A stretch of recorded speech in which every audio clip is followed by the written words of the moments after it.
தமிழ் குரல் நேயர்களுக்கு வணக்கம். இது ஒரு சிறப்பு நேர்காணல். பன்னீர் பெருமாள் அவர்களோடு இணைஞ்சிருக்கோம். வணக்கம் பன்னீர். வணக்கம். திருமா இப்பதான் ரொம்ப மகிழ்ச்சியா இருக்கிறார். அவர் முகமே மலர்ந்திருக்கு. அதுக்கு காரணம் அவருக்கு இப்பதான் ஒரு சரியான கூட்டணி கிடைச்சிருக்கு. தலித்துக்களுக்கு தாவேக்கா 6 அமைச்சர் பதவி +2 காங்கிரஸுக்கு 1 விசிகாவுக்கு கொடுத்துருக்கு. இது மாதிரியான பிரதிநிதித்துவம் தான் விசிகாவை வளர்த்துருக்கு. திமுக கூட்டணியில் இருக்கிறதுனால விசிகாவுக்கு எந்த வளர்ச்சியுமே இல்லை அப்படின்னு ஒரு நரேஷன் எழுதுறாங்க. இதை நீங்க எப்படி பாக்குறீங்க? இல்லை, அவங்க அமைச்சர் பதவி பொறுப்பேற்கிறதுக்கு முன்னாடியே ஆதவ அர்ஜுனாவும் திருமாவும் சந்திக்கிற ஒரு ஃபோட்டோவை போட்டு இதை எழுத ஆரம்பித்தாங்க. ஆமாம். இன்னொன்று பார்த்தீங்க அப்படின்னா, இப்போ தான் அவர் ரொம்ப மன அழுத்தத்தில் இருந்தார். திமுக அவரை ரொம்ப ஒடுக்கிக்கிட்டே இருந்தாங்க. அவரை மதிக்கவே இல்லை. முதல் முறையாக அவருக்கு உரிய மரியாதை இப்போ தான் கிடச்சிருக்கு அப்படின்லாம் சோஷியல் மீடியாவில் எழுதுகிறாங்க. ஆனால் நம்ம வரலாறை எடுத்து விசிகேவுடைய வரலாறுன்னு எடுத்து பார்த்தோம்னு வைங்களேன், அதில் நமக்கு சில பல உண்மைகள் இருக்குது. நம்ம அரசியல் அப்படிங்கிறது முழுசாக தொகுத்து பார்க்கும்போது தான் புரியும். தமிழ் மாநில காங்கிரஸோடு சேர்ந்து முதல்ல நாடாளுமன்ற தேர்தலுக்கு விடுதலை சிறுத்தைகள் வர்றாங்க. சந்தித்த தேர்தலில் திருமா சிதம்பரத்தில் போட்டிடுறாரு. நம்ம ப. சிதம்பரம் சிவகங்கையில் போட்டிடுறாரு. எங்கேயுமே வெற்றி பெறலை. அதுக்கு அடுத்து முதல் முறையாக 2001 சட்டமன்ற தேர்தலில் தான் திமுக கூட்டணியில் திருமா பங்கெடுக்கிறாரு. அந்த கூட்டணியில் பாஜகவும் இருந்துச்சு. அந்த கூட்டணியில் பங்கெடுத்து சட்டமன்ற தேர்தலை சந்திக்கிறப்ப முதல் முறையாக திருமாவளவன் சட்டமன்ற உறுப்பினராக தேர்ந்தெடுக்கப்படுறார். திருமா முதல் சட்டமன்றத்துக்கு விடுதலை சிறுத்தைகள் கட்சியின் சார்பாக தேர்ந்தெடுக்கப்பட்டது திமுக கூட்டணியில். இது 2001 சட்டமன்ற தேர்தல். ஆனால் அந்த தேர்தலில் திமுக ஆட்சி அமைக்கலை. அதிமுக ஆட்சி அமைக்குது. அப்போ இவர் என்ன பண்ணிடுறாரு, கொஞ்சம் நாளில் ராஜினாமா பண்ணிட்டு திரும்ப நாம் எம்பி ஆகிறதுக்கு முயற்சி பண்ணுவோம், தமாக கூட சேர்ந்து நிற்கும் போது தான் நமக்கு வெற்றி கிடைக்கல அப்படின்னு சொல்லிட்டு வேறு சில முயற்சிகளில் ஈடுபடுறாரு. அதில் புதிய தமிழகம், அப்போ இப்போ மக்கள் தமிழ் தேசம், இப்படி பல கட்சிகளை சேர்த்து ஜனதா கட்சியுடைய சிம்பிளில் நிற்கிறாங்க. அதில் 2004 தோல்வி அடைஞ்சிடுறாங்க. அப்புறம் அவருக்கு என்ன பண்ணான்னு தெரியாமல் 2006 அவர் போய் அதிமுக கூட்டணியில் சேர்றாரு. இந்த கூட்டணியை கலைச்சி விட்டுட்டு அப்போ 2006 தேர்தலில் 2 எம்எல்ஏ அதிமுக கூட்டணியில் கிடைக்கிது. ஒன்று செல்வ பெருந்தகை ஜெயிக்கிறாரு, இன்னொன்று ரவிக்குமார் ஜெயிக்கிறாரு. இதில் என்னன்னா செல்வ பெருந்த அந்த திமுக 2 எம்எல்ஏ கிடைச்சிட்டாங்க. இதுவரை அதிமுக ஆட்சி அமைக்கலை, திமுக ஆட்சி அமைக்குது. திமுக கிட்டத்தட்ட அந்த ஆட்சி 96 சீட் இருந்துச்சு. கூட்டணியாக அவங்க தேர்தலை சந்திச்சாங்க. அந்த கூட்டணி அப்படியே ஆட்சி அமைக்கிறாங்க. பாண்டிச்சேரியில் காங்கிரஸுக்கு மெஜாரிட்டி கிடைக்கல. திமுகவுடைய ஆதரவில் தான் பாண்டிச்சேரியில் காங்கிரஸ் ஆட்சி அமைக்குது. அப்போ பாண்டிச்சேரி அமைச்சரவையில் திமுக ஆதரவு கொடுக்கும். ஆனால் திமுகவுக்கு எந்த விதமான மந்திரி பதவியும் கிடையாது. தமிழ்நாட்டில் காங்கிரஸ் ஆதரவு கொடுக்கும் அப்படிங்கிறது தான் அந்த ஆட்சியுடைய ஒப்பந்தம். இப்போவே திமுக காங்கிரஸ்காரங்களாம் என்ன பேசிக்கிட்டு இருக்காங்க அப்படின்னா, இல்லை நாங்கள் ஆதரவு கொடுத்தப்போ மந்திரி பதவி கேட்கல, நீங்கள் பாண்டிச்சேரியில் முதலமைச்சர் பதவி வாங்கிக்கிட்டீங்க, அதனால் அங்கே மந்திரி பதவி கேட்கல, அந்த உண்மையை மறைச்சிட்டு அறகுறையாக பேசுகிறாங்க. செல்வ பெருந்தகை பட்டுன்னு கருத்து வேறுபாடாகி அவர் பாட்டுக்கு பகுஜன் சமாஜ் கட்சிக்கு போயிட்டார். எம்எல்ஏ ராஜினாமா பண்ண 2 பேர் இருந்தாங்க. அதனால் 2 பேரில் ஒருத்தர் போகிறப்ப அது பெருசாக பிரச்சனை ஆகலை, அவங்க போயிட்டார். மீதி இருந்தது ரவிக்குமார் மட்டும்தான். இப்போ விசிகேக்காரங்களாம் நாங்கள் ஆதரவு கொடுத்தோம், அந்த ஆட்சி நடந்துச்சு வேறு பேச ஆரம்பிச்சிருக்காங்க. அந்த ஆட்சி ஏற்கனவே அது வேற கூட்டணி தான் நடந்துகிட்டு இருந்துச்சு. ஆளுங்கட்சி அதிமுக இல்லைன்னு அவருக்கு சேர்ந்தார். 2009 நாடாளுமன்ற தேர்தலில் திமுக கூட்டணியில் இருந்து தான் திருமாவளவன் முதல் முறையாக சிதம்பரத்திலிருந்து பாராளுமன்ற உறுப்பினராக போகிறார். முதல் முறையாக சட்டமன்ற உறுப்பினர் ஆகினது திமுக கூட்டணியில், முதல் முறையாக நாடாளுமன்ற உறுப்பினர் ஆகினது திமுக கூட்டணியில். 2011 திமுக தோல்வியை சந்திக்குது. அப்போ தோல்வியை சந்தித்த பிறகு பல நெருக்கடிகள் அரசியல் சூழலில் நிறைய மாறுது. பாட்டாளி மக்கள் கட்சி தமிழ்நாட்டில் தலித் அல்லாத ஒரு கூட்டமைப்பை உருவாக்குது. பல அமைப்புகளை சேர்த்து உருவாக்குறாங்க. கிட்டத்தட்ட விடுதலை சிறுத்தைகளை டார்கெட் பண்ணி தான் அந்த நத்தங்கா இளவரசன் கொலைக்கு பிறகு அது நிகழ்ந்துச்சு. தமிழ்நாட்டில் விடுதலை சிறுத்தைகளை தனிமைப்படுத்தி தலித் அல்லாதவர் கூட்டமைப்பை பாஜக உருவாக்குறப்ப இப்போ இன்னைக்கு இருக்கக்கூடிய பல கட்சிகள், அமைப்புகள், குறிப்பாக இஸ்லாமிய அமைப்புகள் கூட அதில் கலந்துக்கிட்டாங்க. எல்லாரும் கலந்துக்கிட்டு தான் அந்த கூட்டமைப்பை நடத்துனாங்க. திருமாவை பாமக தனிமைப்படுத்த நினைச்சப்ப அவரை கூட்டணியில் வச்சிருந்தது திமுக. அன்னைக்கே இந்த பாமக உருவாக்கின இந்த அழுத்தங்களுக்கெல்லாம் எந்த இடத்துலையும் பணிஞ்சு போகாமல் விடுதலை சிறுத்தைகளை கூட்டணியில் வச்சிருந்துச்சு. 2014 நாடாளுமன்ற தேர்தலில் விடுதலை சிறுத்தைகளோடு சேர்ந்து தான் சந்திச்சாங்க. விடுதலை சிறுத்தைகள், மனிதநேய மக்கள் கட்சி, இவங்கெல்லாம் சேர்ந்து தான் சந்திச்சாங்க. இவர் இங்கே நின்னார், சிதம்பரத்தில் நின்னார். மனிதநேய மக்கள் கட்சி சார்பாக மயிலாடுதுறையில் ஐதர் அலி, இப்போ அவர் அந்த கட்சியில் இல்லை, அவரு நின்னார். இவங்கெல்லாம் போட்டிக்கிட்டாங்க. அந்த தேர்தல் தோல்விக்கு பிறகு அப்போ மாநில அரசாங்கத்திலும் சரி, ஒன்றிய அரசாங்கத்திலும் சரி, திமுகவுடைய ஆதரவோ ஆட்சியோ இல்லை. அப்ப திரும்ப கூட்டணியை விட்டு வெளியே போய் 2016 மக்கள் நல கூட்டணி அமைக்கிறாரு. மக்கள் நல கூட்டணி அமைச்சதுல எல்லாருக்குமே ஃபெயிலியர். அதுல கம்யூனிஸ்டுகள் 0, மதிமுக 0, அதுல இவங்க விடுதலை சிறுத்தைகள் 0. எல்லாருமே 10 எம்எல்ஏ 6 எம்எல்ஏ 8 எம்எல்ஏ வச்சிருந்த எல்லாருமே 0 ஆயிட்டாங்க. அப்போ 2016 பாராளுமன்ற உறுப்பினரும் சட்டமன்ற உறுப்பினரும் இல்லாத நிலைமையில தான் விடுதலை சிறுத்தைகள் இருந்துச்சு. அப்படியான நேரத்தில் தான் 2019 கூட்டணி 2 தொகுதி, ஒன்று வந்து பொது சின்னத்தில் திருமாவும் ரவிக்குமார் வந்து விடுதலை சிறுத்தைகள் திமுக சின்னத்தில் விழுப்புரத்திலையும் போட்டி போடுறாங்க. 2 எம்பி வந்து விடுதலை சிறுத்தைகளுக்கு கிடைக்குது. அதுவும் திமுக கூட்டணியில் தான் கிடைச்சது. அப்புறம் 2021 நாடாளுமன்ற தேர்தல் 4 எம்எல்ஏக்கள் பால சின்னத்தில் போட்டியிட்டு விடுதலை சிறுத்தைகளுக்கு கிடைக்கிறாங்க.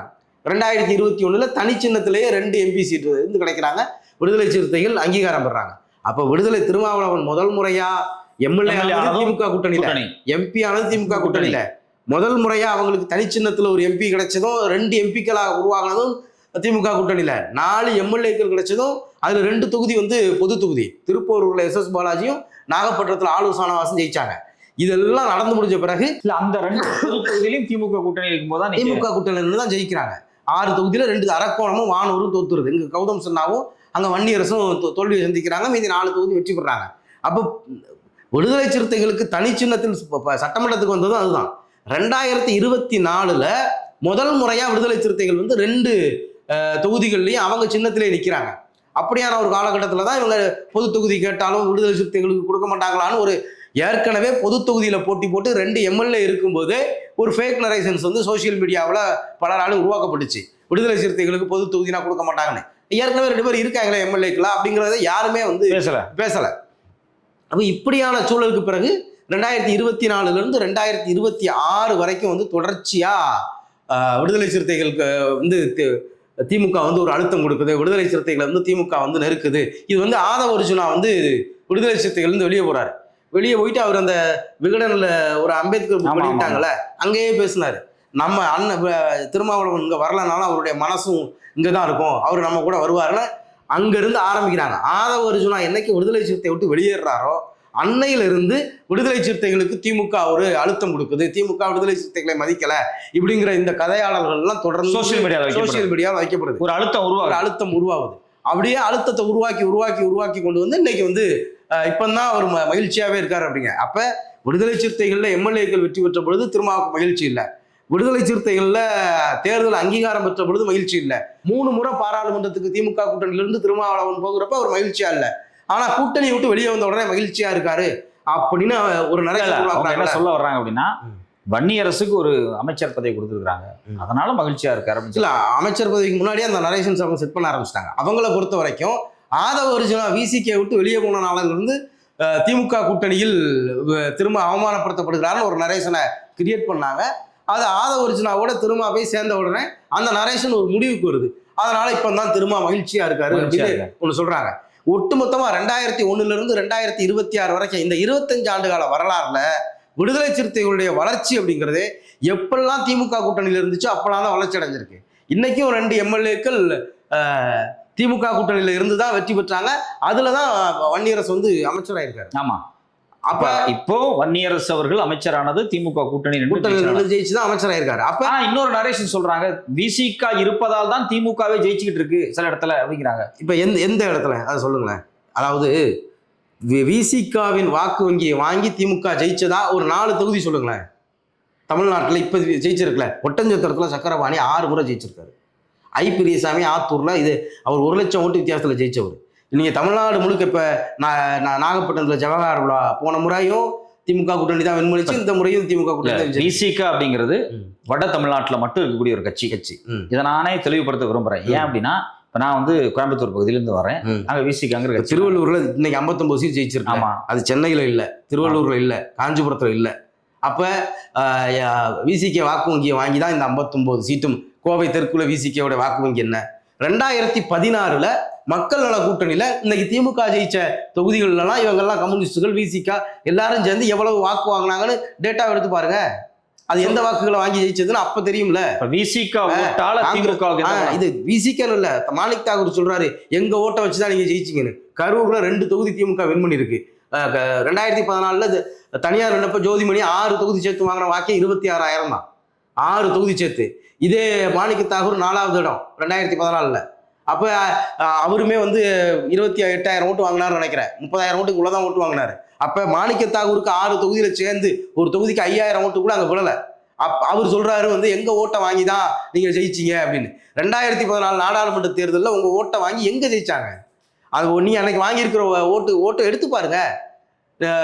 சிவகங்கையில் 1,00,000 ஓட்டுக்கு மேலே கார்த்திக் சிதம்பரம் வாங்கினாரு. அங்கே திமுக ஜெயிக்கவே இல்லை. அப்போ காங்கிரஸ்காரங்க இந்த எலெக்ஷனில் ஓட்டே போடல. இப்போ ஏன்னா நீங்கள் எங்கெல்லாம் அதிகமாக ஓட்டு வாங்கினீங்களோ அங்கே நீங்கள் சிவகங்கையில் வாங்கியிருக்கீங்க. சிவகங்கையில் திமுக 4 தொகுதியிலுமே திமுக ஜெயிக்கலையே. அப்போ இதில் என்ன டேட்டா நீங்கள் டேட்டாவை எடுத்து பார்த்தா 2016 மக்கள் நல கூட்டணியிலையும் 2014 காங்கிரஸும் வாங்கின வாக்குகள் அடிப்படையில் தான் இந்த முறை வந்து திமுக ஜெயிச்சிருக்கா? அப்படி இல்லையே. 50 திருநெல்வேலியில் எவ்வளோ ஓட்டு வாங்கினாரு ராமசுப்பு? பாளையங்கோட்டையில திமுக ஜெயிச்சிருக்கு. எனக்கு ஒரே ஒரு கேள்வி. வட தமிழ்நாட்டில் தான் விசிகா நின்னாங்க. விசிகாவுக்கு ஓட்டு பெரிய குளத்துலையும் நின்னாங்க, தோல்வி அடைஞ்சிருக்காங்க. பெரும்பாலும் நான் சொல்றேன், பெரிய கிரௌடட் ஓட்டு அப்படிங்கிறது விசிகாவுக்கு இந்த நார்த் தமிழ்நாட்டில் தான் இருக்கு. நார்த் தமிழ்நாட்டில் திமுகவுக்கு வெற்றி வாய்ப்பே இல்லை. இந்த தேர்தலில் வரல. அப்போ விசிகா ஓட்டே விசிகாவுக்கு விழல. நீங்க வந்து திண்டிவனத்துல எடுத்து பாத்தீங்கன்னா தெரியும். திண்டிவனத்துல எடுத்து பாருங்க, காட்டுமன்னார் கோயில் எடுத்து பாருங்க. திமுக ஓட்டுல அவங்க ஜெயிச்சிருக்காங்களா இல்ல விசிக ஓட்டுல அவங்க ஜெயிச்சிருக்காங்களாங்கிறத எடுத்து பாருங்க. நீங்க 2016 இந்த தொகுதிகள் எல்லாம் பூத் வைஸா எடுத்து பாருங்க. அதுல வந்து விசிக ஓட்டு வந்து விழுந்து ஒவ்வொரு பூத்துலையும் என்ன விழுந்திருக்கு, இப்ப என்ன விழுந்திருக்குன்னு எடுத்து பார்த்தாலே டீட்டெயில்ஸ் தெரிஞ்சிடும்ல. அப்ப எங்கேயுமே வாக்கு விழல. நீங்க தேர்தலுக்கு முன்னாடி இருந்தே அவர் வந்து ஒரு ஆசிலேஷன்லேயே இருந்தாரு. கிட்டத்தட்ட ஒரு 3 மாசமா வேற மாறி பேசிக்கிட்டு இருந்தாரு. அதுல ஒரு சொதப்பல் இருந்துகிட்டே இருந்துச்சு. அந்த வேட்பாளரை நானே நிக்கிறோம்னாரு, கட்சியிலே இல்லாதவரை வேட்பாளராக நிறுத்தினாரு. கள்ளக்குறிச்சியில விடுதலை அவருடைய சொந்த அக்கா மகள் நின்னாங்க, அவங்களே வெற்றி பெற முடியல. அப்ப அவருடைய சொந்த அக்கா மகள் அவங்க குடும்பத்துல இருந்து யாரும் வர மாட்டாங்கன்னு நினைச்சாங்க. ஆனா அவரே அவங்க அக்கா மகளை கொண்டு வந்து நிறுத்தினாரு, அவங்களே ஜெயிக்கல. திண்டிவனமும் காட்டுமன்னார் கோயில் தான் அவங்க ஜெயிச்சிருக்காங்க. காட்டுமன்னார் கோயிலில் அவங்களுக்கு கொஞ்சம் வாக்கு வங்கி இருந்துச்சு. திமுக கூட்டணியில் நின்று ஜெயிச்சாங்க. ஏன்னா காட்டுமன்னார் கோயிலில் இதில் நின்னப்ப மக்கள் நல கூட்டணியில் நின்னப்ப திரும்பவே ஜெயிக்கல. இன்னைக்கு வந்து அங்கேருந்து ஒரு எம்எல்ஏ வந்திருக்காங்கன்னா எப்படி வந்தாங்க? திமுக வாக்கு வங்கி தான் வந்தாங்க. ஏன்னா திரும்ப தனியார் நின்னப்ப ஜெயிச்சிருந்தாருன்னா அவர் சொல்லலாம், நாங்கள் தனியார் நின்னப்போய் அங்கே ஜெயிச்சோம் அப்படின்னு. அப்போயே அவர் வெற்றி பெறலை. ஒரு பார்டரில் வந்து தோல்வி தழுவினார். அப்போ திமுக ஓட்டு கூட்டணி ஓட்டு தான் அவரை வந்து காப்பாற்றிருக்கு. இதுவரைக்கும் 2009 2009 19 20 24 3 முறை வந்து மாணிக்க தாகூர் வந்து விருதுநகரில் ஜெயிச்சிருக்காரு. 2014 அவர் வாங்கினதா 30,000 ஓட்டுக்களை வாங்கினார். காங்கிரஸுக்கு வெறும் 30,000 ஓட்டு இருக்கக்கூடிய ஒரு தொகுதிக்குள்ள 3 முறை அவர் எம்பி ஆகியிருக்காரு. திமுக ஓட்டால 3 லட்சம் ஓட்டு 4 லட்சம் ஓட்டு வாங்கி எம்பி ஆகுறாரு. அவருக்கு விழுந்தது 30,000 ஓட்டு தனியார் நின்னப்ப.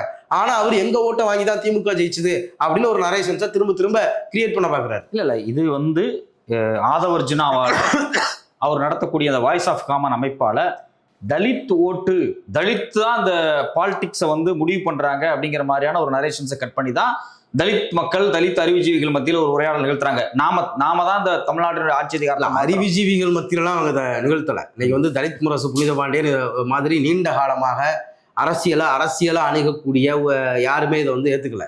அவரோ ஆதவன் ஜீச்சனியாவோ இல்ல வேற மற்ற அருந்ததியர் அமைப்புகளோ அவங்க யாருமே வந்து இப்படிலாம் பேசலை. வாய்ஸ் ஆஃப் காமன் ஏற்கனவே அதோடைய கான்டாக்ட்ல இருக்கிறவங்க அவர் வந்து விடுதலை சிறுத்தைகளில் வேலை பார்த்தப்பவே இந்த கான்டாக்ட்லாம் ஆர்கனைஸ் பண்ணிக்கிட்டாரு. ஏன்னா அவங்க தொடர்ச்சியாக வந்து அந்த உரையாடல்கள் வந்து திமுக கூட்டணியில் விசிக இருக்கும்போது யாரெல்லாம் அவரை திட்டிக்கிட்டு இருந்தாங்களோ அவங்கெல்லாம் இப்போ பாராட்டுறாங்க. இது வந்து காலங்காலமாக நடந்துகிட்டு இருக்கிறது தான். திமுக கூட்டணியில் இருக்கிற ஒரே காரணத்துக்காக இப்போ திமுக கூட்டணியில் இருக்கிறதுனால திரும்ப அவர் திட்டிக்கிட்டே இருந்த யாருமே பாமக கூட கூட்டணி சேர்ந்ததுனால ஜெகன்மூர்த்தியையோ இல்லை அவங்க பொற்கொடி ஆம்ஸ்ட்ராங்கே விமர்சிக்கல. அவங்க வந்து பாமக கூட கூட்டணியில் சேர்ந்தா கூட விட்டுருவாங்க. தொடர்ந்து தலித் அல்லாத ஒரு கூட்டமைப்பு உருவாக்கின பாமக கூட நீங்க கூட்டணி சேரலாம், ஆனா திமுக கூட சேரக்கூடாது அப்படிங்கிறது தான் இவங்களுடைய முழுமையான கருத்துருவாக்கமே. இந்த கருத்துருவாக்கத்தோடைய ஏன்னா ஆம்ஸ்ட்ராங்குடைய மனைவின்னு அவ்வளோ ஃபயர் விட்டாங்கல்ல, அவங்க தோல்வி 3வது இடம். அதை பத்தி எங்கேயுமே யாருமே அவங்களுக்காக ஒரு வருத்தம் கூட தெரிவிக்கல. அவங்களும் தோத்துட்டாங்க. அங்க தாவேக்கா ஜெயிச்சிருக்கு, இது ஆம்ஸ்ட்ராங் கிடைத்த வெற்றி அப்படின்னு ஃபயர் விடுறாங்க. அப்போ ஒட்டுமொத்தமாக இந்த உளவியல் அப்படிங்கிறது 2024 2026 வரைக்கும் இந்த விசிக ஆதரவாளர்களுக்கு மத்தியில திமுகவுக்கு எதிராக உருவாக்கப்பட்ட நரேஷன். ஆனா இது விடுதலை சிறுத்தைகளை மையமா வச்சு அவங்க நிகழ்த்துறாங்க. ஆனா விடுதலை சிறுத்தைகளுடைய வரலாறு அப்படின்னு எடுத்து பார்த்தாலே திமுக கூட இருக்கும்போது மட்டும்தான் அவங்களுக்கு பிளஸ்ஸே. இன்னைக்கு அமைச்சர் இப்ப அவங்க இப்படிதான் 2001 எம்எல்ஏ ஆனப்ப ராஜினாமா மட்டும் தான் அவர் போனாரு. இதை விட அதிகமான வேற ஏதோ கிடைச்சிருமோ. ஆனா கடைசியில் 0ல தான் திரும்ப திமுக கூட்டணிக்கு வந்து சேர்ந்தாரு. இப்ப இப்படிதான் 2014 போனாரு, திரும்ப 19 வந்தாரு. 19 இருந்து இது வரைக்கும் அந்த கட்சி தொடர்ச்சி வளர்ச்சி அடைஞ்சிச்சு. இதுக்கப்புறம் அது வளர்ச்சி அடையுமா இல்லையா அப்படிங்கிறது அவங்களுடைய ரிசல்ட்ல தான். விசிகாவினுடைய எதிர்காலம் என்னவாக இருக்கும்? விசிகாவுடைய எதிர்காலம் குறித்துலாம் நம்ம ஜோசியம் சொல்ல முடியாது. ஆனா அந்த கட்சியுடைய வரலாறு, கடந்த கால வரலாறு அப்படிங்கிறது திமுக அணிதான் அந்த கட்சிக்கு ஆதரவானதாகவும் அந்த கட்சியுடைய வளர்ச்சிக்கு காரணமாகவும் இருந்திருக்கு. இல்ல நீங்க இவ்வளவு தூரம் அசஸ் பண்ணிருக்கீங்களே அவங்களோட 25 வருஷம் டிராவல. இப்ப அவங்க ஒரு பெரிய கட்சியோட போய் சேர்ந்திருக்காங்க. அதை வந்து ஒரு பெரிய கட்சியா அவங்க பாக்குறாங்க. தாவேக்காவை அதிமுக மாதிரி ஒரு முகத்தினுடைய அதிமுக கூட இருக்கும்போதே அவங்களுக்கு வந்து வெற்றி வாய்ப்பு கிடைக்கல. அதனாலதான் அவங்க அதிமுக கூட தொடர்ச்சி பயணம். 2006க்கு பிறகு அவங்க அதிமுக கூட கூட்டணிக்கே போல. ஏன்னா அந்த ஆட்சி அமைச்சு உள்ளாட்சி தேர்தலுக்கு முன்னாடியே பிரிஞ்சுட்டாங்க. இன்னைக்கு வந்து தமிழ்நாடு முழுக்க பல இடங்கள்ல, திண்டிவனத்துல, இன்னும் பல இடங்கள்ல வந்து நகராட்சி துணைத் தலைவர்களா, ஊராட்சி ஒன்றிய துணைத் தலைவரா, பல இடங்கள்ல உள்ளாட்சி அமைப்புகளுக்குள்ள விடுதலை சிறுத்தைகள் வந்து ஒரு நீண்ட காலமா இருந்து ஒரு 5 வருஷம் ஊரக உள்ளாட்சியிலையும் நகர்ப்புற உள்ளாட்சியிலையும் இருந்திருக்காங்க. அப்படின்னா அது திமுக கூட இருந்த இந்த 2019 ஆரம்பிச்ச இந்த கூட்டணியில மட்டும்தான். இதுக்கு முன்னாடி அப்படியான வாய்ப்பு அவங்களுக்கு கிடைச்சதே இல்லை. அப்போ விடுதலை சிறுத்தைகளுக்கு கீழ்மட்டத்திலிருந்து அவங்களுடைய உள்ளாட்சி பிரதிநிதிகள்ல இருந்து எம்பிக்கள் வரைக்குமான எல்லா வளர்ச்சியும் அப்படிங்கிறது திமுக கூட்டணியில் தான் நிகழ்ந்திருக்கு. நமக்கு எங்க கேள்வி வருதுன்னா, அந்த கட்சியா நீங்க வரலாறா எடுத்து பார்த்தீங்கன்னா அது திமுக கூட்டணியில இருக்கிறப்பெல்லாம் அந்த கட்சி வளர்ந்துருக்கு, அந்த கட்சிக்கு அங்கீகாரம் கிடைச்சிருக்கு. ஆனா அதுதான் அந்த கட்சிக்கு திமுகவால தான் நெருக்கடி, திமுகவில் தான் அவமானப்படுத்தப்பட்டார் அப்படிங்கிறாங்க. திமுக கூட இல்லை அப்படின்னா அந்த எதுவுமே கிடைச்சிருக்காது. அப்படியான காலகட்டத்தில் ஏன் இந்த நரேஷன்ஸை வலிஞ்சு அது 2024க்கு பிறகு இது வேகமா ஏன் உருவாக்கப்பட்டுச்சு அப்படிங்கிறதா நம்ம கேள்வியா இருக்கு. இப்போ நீங்கள் சொல்கிற அடிப்படையில் பார்க்கும்போது இந்த தேர்தல் வெற்றி விஜய்க்கு குறிப்பாக வட தமிழ்நாட்டில் அப்படிங்கிறது முழுக்க வந்து ஒரு பலமாக அமைஞ்சது. நான் சொல்கிறது எல்லாரும் ஓட்டு போட்டிருக்காங்க. தலித் வாக்கு அப்படிங்கிறது ஒரு பலமாக அமைஞ்சிருக்கு அப்படின்னு சொல்கிறாங்க. அது ஏற்றுக்க முடியுமா? அது டேட்டாவில் அது நம்ம இன்னும் டீப்பாக ஆதரிக்கணும். நகர்ப்புற பகுதிகளில் தாவேக்காக்கு வாக்கு விழுந்திருக்குன்னு சொல்கிறாங்க. ஆனால் எல்லா நகரங்களிலும் அப்படிலாம் அமையலை. இப்போ கோயம்புத்தூரில் கோவை தெற்குலே திமுக வெற்றி பெறுது. திருநெல்வேலியில் நகர்ப்புறம்னு எடுத்தால் 2 தொகுதி தான். அதில் பாளைய திருநெல்வேலி தொகுதி கூட வந்து மானூர், தாளையத்துன்னு கிராமங்கள் வந்துடும். முழுக்க நகர்ப்புறத்தை உள்ளாக்குனது பாளையங்கோட்டை. அங்கே வந்து திமுக ஜெயிச்சிருக்கு. ஓரளவு படித்தவர்கள் இருக்கக்கூடிய தமிழ்நாட்டில் அதிகமாக படித்தவர்கள் இருக்கக்கூடிய மாவட்டம் சொல்லக்கூடிய கன்னியாகுமரியில் தாவேக்கா கிடைக்க வெற்றியே கிடைக்கல. தஞ்சாவூரில் மாநகராட்சி இருக்கக்கூடிய பகுதியை தவிர மற்ற இடங்கள்ல திமுக வெற்றி பெற்றிருக்கு. இப்போ இப்படி பல விஷயங்கள் வந்து இதுக்குள்ளே இருக்கு. நகர்ப்புற வாக்குகள் திமுகவுக்கு விழுந்துச்சு, நகர்ப்புற வாக்குகள் வந்து தாவேக்காக்கு விழுந்துச்சு அப்படின்னு சொல்றதும் பல இடங்கள்ல டேட்டாக்கள் மாறுபடுது. திண்டுக்கல் தாவேக்கா வெற்றி பெறல. அப்ப இந்த நரேஷன் வந்து பாதி தான் உண்மையா, பாதி உண்மையா, அதான் அது இன்னும் முழுமையா ஆய்வு பண்ணணும். ஆனா விசிக்கு செல்வாக்கு செலுத்தின பகுதிகளில் தாவேக்காவுக்கு அதிக வாக்கு போயிருக்கு. அது வந்து இந்த நரேஷன்ஸின் வழியாக கட்டமைக்கப்பட்டிருக்கலாம். ரெண்டாவது, இன்னும் தொடர்ந்து வெவ்வேறு வகைகள்ல இப்ப சிந்தனை செல்வன் ஒரு பெரிய பட்டியல் போடுறாரு. 5 ஆண்டுகள்ல தலித்துகளுக்கு இந்த ஆட்சி என்னெல்லாம் பண்ணுச்சுன்னு. அப்ப அது குறித்து இங்க இருக்கக்கூடிய தலித் அறிவுஜீவிகள், நீங்க சொன்னீங்கல்ல, தாவேக்காவுக்காகவே எழுதி கொண்டிருப்பவர்கள், அவங்க யாருமே இப்ப வரைக்கும் வாங்கி திறக்கல. நீங்க வந்து அம்பேத்கர் அயலக கல்வி திட்டம் அப்படிங்கிறது ரொம்ப பெரிய திட்டம். கிட்டத்தட்ட 250 மாணவர்களுக்கு 386 பேர் இல்ல தலித் மாணவர்கள் பயனடைஞ்சிருக்காங்க. 386 பேர் பலனடைஞ்சிருக்காங்க. ஃபாரின்ல போய் படிச்சிருக்காங்க, உலகத்தரம் வாய்ந்த கல்வி நிறுவனங்கள்ல படிச்சிருக்காங்க. அதாவது கல்வியில உலகத்தரத்துக்கு கொண்டு போயிருக்கு. அதே மாதிரி அம்பேத்கர் தொழில் முன்னோடிகள் திட்டத்துல இந்த 5 வருஷத்துல பல தொழில் முனைவோர்களை உருவாக்கியிருக்கு. தாட்கோ. அதே மாதிரி வந்து இதுல அயோத்திதாசர் குடியிருப்பு திட்டம், வடசென்னை வளர்ச்சி திட்டம்னு தமிழ்நாட்டு வரலாற்றுல முதல் முறையா திட்டம் போட்டு வகுத்து கொடுத்தது இந்த ஆட்சியில தான். நீங்க அதே மாதிரி national state Tamil Nadu commission for SC/ST, ஆமா, SC/STக்கு தனி ஆணையம் தமிழ்நாட்டில் அமைச்சிருக்காங்க. இப்படி ஒரு பெரிய பட்டியல் போட்டிருக்காரு. ஆனா இந்த ஆட்சியை தான் இவங்க கடந்த 2-3 ஆண்டுகளா தலித் விரோத கட்சி ஆட்சி அப்படின்னு ஒரு நரேஷன்ஸை இன்னைக்கு தாவேக்காவுக்கும் விஜய்க்கும் ஆதரவா இருக்கக்கூடிய எல்லாரும் உருவாக்குனாங்க. நீங்க திமுக ஆட்சியில ஏற்கனவே அந்த ஜெயலலிதா ஆட்சியிலேயே அதிமுக ஆட்சியிலே நடந்த மாதிரி நத்தங்காலனி மாதிரியான பெரிய கலவரங்களே நடக்கலை. அங்கங்க நடந்த சட்டம் ஒழுங்கு பிரச்சனைகளையும் அரசு உடனடியாக தலையிட்டுச்சு. ஒரு கோயில்ல வந்து புதுக்கோட்டையில ஒரு கோயிலுக்கு கலெக்டரே போய் உள்ள கூட்டிட்டு போனாங்க. இங்க வந்து கோவிலை இழுத்து முடுறது அப்படிங்கிறது கோர்ட்ல ஆர்டர் வாங்கி அது வந்து அது தலித்களுக்கு ஆதரவான நடவடிக்கை தான். அதுல வந்து சட்டம் ஒழுங்கு பிரச்சனையை தவிர்த்து விட்டுட்டு இல்ல அனுமதிக்க முடியாது அப்படின்னு ஏதோ ஒன்று செஞ்சிருக்க முடியும். ஆனா அங்க உள்ளூர்ல இருக்கக்கூடிய இடைநிலை சாதிகளையும் பகைச்சிக்கிட்டு இல்ல அவங்க உள்ள அனுமதிக்கும் போது தான் கோயிலே திறக்கப்படுங்கிற அந்த முடிவு எடுக்கும். ஆனா இதை அவங்க வேற நரேஷன் செட் பண்ணாங்க. தலித் வரதா இருந்தா கோயிலே மூடிடுவாங்க அப்படின்னு வேற ஒரு நரேஷன். ஒரு அரசா பல்வேறு சட்டத்திட்டங்களுக்கு இடைப்பட சட்டம் ஒழுங்கு பிரச்சனைகளுக்கு இடையில அதை நீதிமன்றத்தின் வழியாக தீர்க்கிறதுக்கான வழிகளெல்லாம் தேடிச்சு. ஆனா இப்படி சரியாவே செயல்பட்ட எல்லாத்தையுமே அவங்க என்ன பண்ணாங்க, அம்பேத்கர் தொழில் முன்னோடி திட்டத்தை இதுல ஊழல் பண்றாங்க அப்படின்னு சவுக்கு சங்கர் பேசுறதை வச்சு ஒரு நரேஷனை செட் பண்ணாங்க. இப்படி பல விஷயங்கள்ல இவங்க போலியான நரேஷன்ஸை தான் 2024 இருந்து இப்போ வரைக்கும் உருவாக்கிக்கிட்டே இருக்காங்க. அதுதான் பெண்கள் பாதுகாப்புலையும் நடந்துச்சு. இது எல்லாவற்றுக்குமான சிக்கல்களை தான் இன்னைக்கு தமிழ்நாடு எதிர்கொண்டுகிட்டு இருக்கு. விசிகாவில் திருமா அவர்கள் மகிழ்ச்சியாக இருக்கிறார் வெளியே போனதுக்கு அப்புறம் அப்படின்னு சொல்லக்கூடிய ஒரு மாய பொய் திட்டமிட்டு ஆதவர்ஜுனா அவருடைய வாய்ஸ் ஆஃப் காமன் பரப்பிட்டு இருக்கக்கூடிய இந்த பொய்யை வந்து ரொம்ப அம்பலப்படுத்துறீங்க. உங்களுடைய நேரத்தின் காலத்துக்கு ரொம்ப நன்றி. நன்றி.